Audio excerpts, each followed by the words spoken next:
This is Melissa, and this Redux is for Sunday, October the 1st, 2023, which I am recording on Friday because I had such a bad day yesterday. I thought that I would share it with you while it was fresh on my mind. The topic is property taxes. My brother and I share the home that my mother and father built 50 years ago this year. And we received the new tax estimate, and the tax board said that this home was now valued at 40% more than it was last year. And this seemed to have no basis in reality. And we are not strangers to tax protests. This was my third and my brother's fourth, so we went very prepared yesterday morning to our hearing. I had taken probably 100 photographs of all of the decay and damage on the house. My brother printed out 30 of those. He had done a lot of work, and on the drive over, we both said, we have a rock solid case here. Of all of the protests that we'd participated in, we just felt so strongly that they had completely made a gigantic mistake. There was no way that this could possibly be supported by them. So we went and we made our protest, and we were denied. And so what this has done to our bill is it has nearly quadrupled it. It has more than tripled what our annual taxes will be. Now, we plan to protest this further, but that's the current situation. So we've gone from having a bill that he and I can split, and we can budget about $100 each per month, and at the end of the year pay it.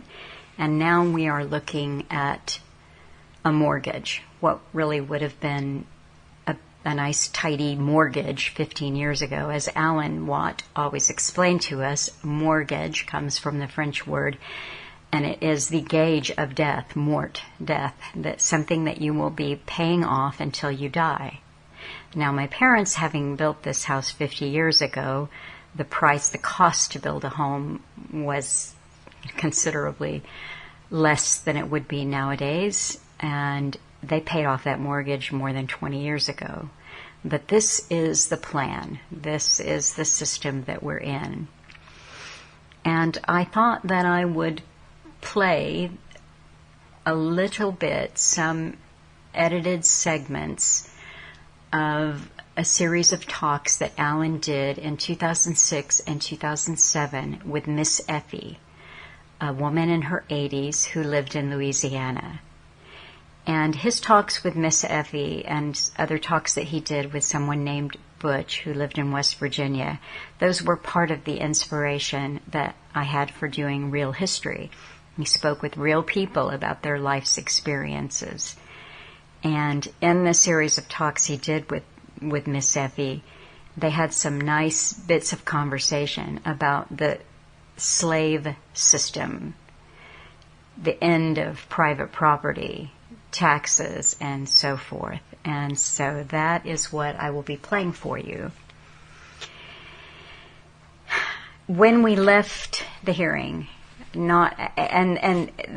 when both of our experiences with protests has been, you present a good case, you look at the comparables in your area, you document what the condition of the home, etc., etc. And you generally leave one of these hearings with a pretty good reduction in what their appraisal was, and that appraisal then goes into how they factor what your bill is going to be. And sometimes the reduction can be quite significant. Well, we stood there as they discussed amongst themselves the fact that they could increase the depreciation on the home. I mean, after all, it's 50 years old. They could see themselves the photographic evidence. So the 4 members of the board and then the 2 appraisers that sit there and the secretary, so there's this whole discussion going on where we are standing there listening to them say, well, we could do this. We have flexibility here. We could lower it by this. We could lower it by that. And I'm sure that my brother felt the same way, but I was feeling, great inside, like, oh my goodness, I think they're actually going to reduce this significantly because they say that they can. And then one of the women on the panel said, I vote that we leave them as is. And someone said, I second that. And then there you go. Unanimous. They voted to keep them as they were with no reduction. So when we realized what this was going to do, that we were going to be faced with this mortgage, I mean, it really did ruin much of my day yesterday, because naturally the very first thing that came in my head was, I can't keep doing what I'm doing. I mean, how will I live so carefully. And when Alan died, my choices were based on how could I live lean so that I could keep doing what I do. And I thought, well, there's, go home. And my arrival here was just in time. I was here for the last 6 months of my father's life, and I was able to be quite helpful. It was wonderful to be here and to have that time with him. And I thought, well, I'm living in a house that's paid for. I can drive my father's 18-year-old car. Yes, it's got problems, but, this keeps me lean. And now we're looking at a mortgage, basically, because that's what it is. This isn't something that you can just budget for on a monthly basis and go, well, it's not that big of a deal. So I'm always reluctant to say what is going on. I'm reluctant to ask for help. That's me. And I think that stems from, if you need help, you're vulnerable. And in this system, this predatory system, no one wants to be vulnerable. For all of you who have supported and continue to support, I'm grateful, and it is so appreciated. So the shock that I went through yesterday really was, how do I carry on? And the first reaction was, I can't. I'll have to find a way of having a real income. And that means no real history, no not yours, nothing except just put up an old talk and try to maintain the website the best that I can. I mean, in other words, I can add nothing. And I believe that I am giving you something that is worth putting out there, or I really wouldn't do it. So I'm just saying, I'm grateful for those who support, and carrying forward, I will be reminding you that I've got the videos, the talks I put up on Odyssey. If you like to go to Odyssey, there's a Cutting Through the Matrix site there. If you like to go to Rumble, you'll see videos there. If BitChute is where you hang out, there's Cutting Through the Matrix on BitChute. There's Cutting Through the Matrix on YouTube. There's the little Twitter presence for what that is worth. When you see a video, if you can like it, if you can subscribe to the channels, if you can pass the information on to other people, if there are other tangible ways in which you want to support going forward, that is really appreciated. So, yes, I spiraled into this dark, defeated place yesterday, and I had this 2.5 years ago with every obstacle, and there have been many, and I will not recount them all, but all of the obstacles that came up, I would always think to myself, Lord help the man or the woman that comes between me and keeping this work going. This is my fierce dedication. And then I thought, well, this, when you're dealing with the state, when you're dealing with bureaucracy, it's not a man or a woman, it's the beast. But as the hours wore on, and now I'm into, 24 hours since this horrific appearance in front of the tax board, I asked myself the question, what if the woman who is standing between me and what needs to be done is me? Because of my reluctance to say, hey, if this matters to you, then please consider supporting it. If you value what I'm doing, then please let me know that in a way that helps me to continue to do it. So, okay, there you go, there it is. I want to say something else. I had mentioned to you back, I think it was late August, when I had Joanne and Darren, and we were speaking about Petrosito's activism work regarding the farm murders in South Africa. And I've made several pleas for people to go to his crowdfunding page on BackaBuddy and support this work. And I said, it's a really modest amount that they are crowdfunding, and it would be great. And I made my modest contribution, and I know that a few listeners did make contributions, and I appreciate that. But I received in the early part of September an email from someone that I had not heard from, and he said that he wanted to make a contribution to the work that I was doing, and he said, I'm 20 years old, I'm from Alberta, Canada, and I've been listening to Alan's talks for about 2 years now. Alan's talks have made a profound impact on my life, and I'd like to thank you, as well as Alan, for all the work that you two did over the years, and for the talks and videos that you continue to put out. I appreciate everything you've done. Then he let me know that he had donated to Petrus's BackaBuddy account, and he said, I'll be watching how many people donate to him over the next 2 weeks. And if he doesn't reach his stated goal by September the 19th, I will donate the amount of money that is needed for him to reach his goal. On the 20th of September, he emailed and said, as promised, I helped Petrus reach his fundraising goal. Unfortunately, Petrus did not receive many donations since the talk that you did with Joanne and Darren. I think a lot of people refrain from doing what is right because society and all the problems within it breed an apathy towards any notion of change for the better. But even if we got to a point where people's ability to change anything was futile, I personally would still go ahead and do what I think is right in the moment, despite this. If people truly believe that this life is worth living, which I would assume they presuppose considering the fact that they're alive and they live their lives as if it matters, then what would be better than doing that which you know is right?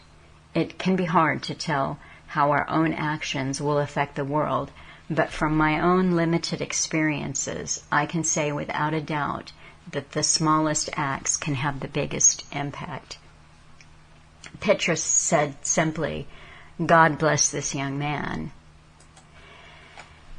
And Darren was, moved and thankful on behalf of Petrus and Joanne. And Joanne also wrote and said, please pass our thanks to this individual. We are truly grateful. What he says is true. An act of kindness can change the world. I watched a movie many years ago called Pay It Forward. It was a beautiful story which I will never forget.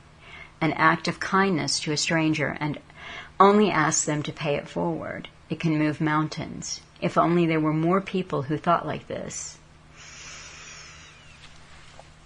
And she carried on. But that is it. And I know that we're living in a time right now. I see this regularly now, that people have to crowdfund to cover medical expenses and funeral costs. And I would imagine, certainly we live in a world in which, who do you trust and what is worth supporting? What is worth supporting? And I would imagine that we're all a little bit stunned when we look at the overwhelming amount of work that needs to be done if we're going to turn things around and change things. So, and further, I know how challenging life can be and how bills can weigh you down, and you can wonder from month to month how you're going to get by.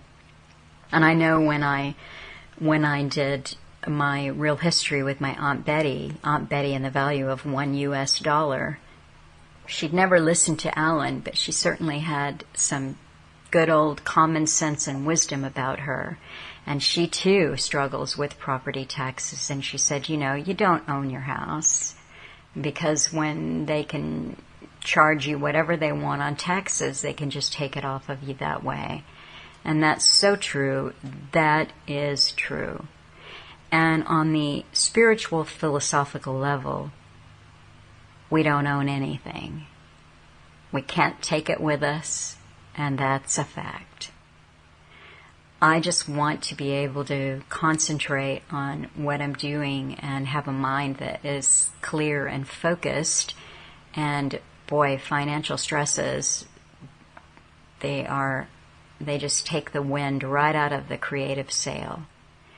Since embarking on this solo journey of trying to keep things going and add my own unique perspective, there have been a lot of obstacles and challenges, real, and then the threat of things as well. And I have lived my life in a way that you might say is on faith. That if I do these things that I believe are the right things, one way or another, I'll be okay. And I have been. And I've had worries I've had potential worries too. And one that I did not share with you, about 3 months ago, I got a letter from a tax board, and they said, you owe us $30,000 in back taxes. It's $8,000 in taxes, estimated, $8,000 in estimated taxes, and then all of the interest and fines make that a $30,000 bill. Can you please pay this? The funny thing about that bill was they said, if the amount that you owe us is less than $25,000, then you can make it on payments. We can set up a payment plan with you. But if the amount that you owe us is over $25,000, then you cannot make a payment plan. It has to be done in one lump payment. And I thought, it's bureaucracy. This is crazy. Obviously, if somebody owes you more than $25,000, they really need a payment plan. But no, that is not how the system worked. Well, I looked at this tax bill and I realized that this was estimated taxes for me in a place that I didn't live at a time that I didn't live there because I was in Canada. So I made my case. I said, you've estimated taxes for me when my existence there was, non-existent.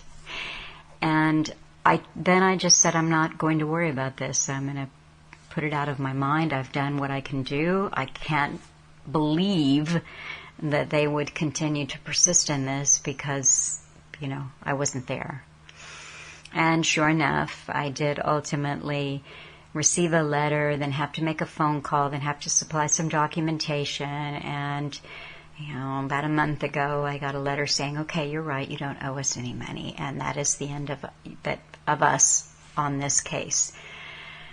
But this is how life is in the system. It is designed, and Alan has talked about this over and over, that it is the youth. That's why they go for the youth, because the youth don't yet have the mortgages. They don't have all of these financial worries, and they can be brainwashed into going out and protesting whatever, getting behind whatever cause they're directed to be behind. And then when they marry, now that was in the old days when people married and had children and got mortgages, and things are different now, but then they spend the rest of their life chasing the carrot, exhausted, checking out with a beer in a football game, and that is the system.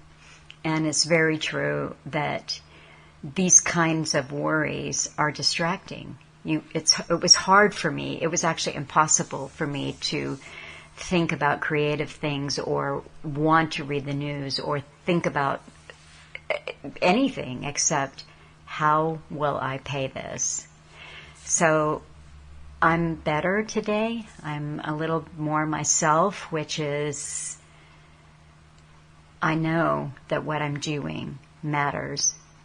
And it matters to me. If it doesn't matter to anybody else, it matters to me. And I'm back with fortitude. So that's it.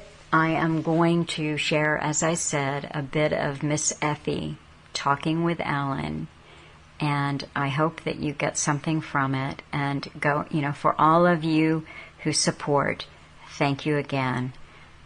It's essential. And please like, subscribe, forward, share. It does make a difference. Thank you. Yeah, what would you like to talk about? And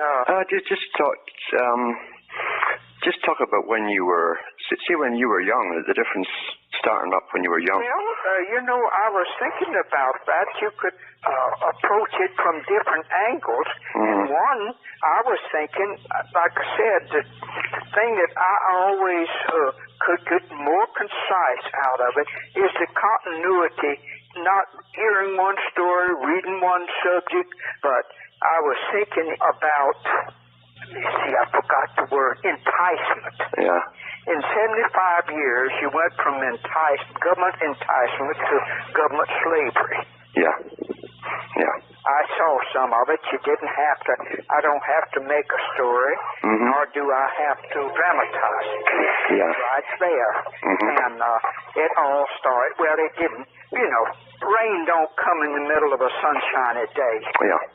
And so it started the time when my grandfather, around the 18th century, when he had to go out and leave his spring cropping.